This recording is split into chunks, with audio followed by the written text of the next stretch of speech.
Hello mga guys, ano pala tayo? Ako po ay magbabalat na po ng nyog.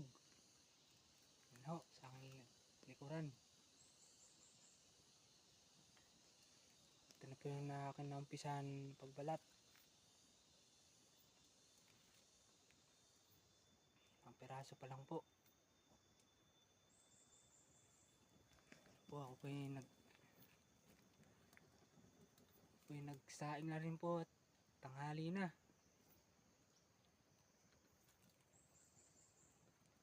Yan po ang aking bubunatan, balatan.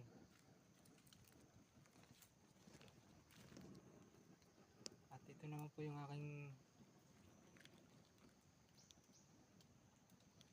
pambalat, kahoy. Kahoy po yan.